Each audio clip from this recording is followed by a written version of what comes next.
వెలుగు వెలుగులో కంటికి అంతా కనబడుతుంది, కానీ అది వెలుగు కాదు, దర్శనం.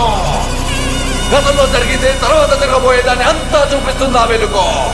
కనబడుతుందా?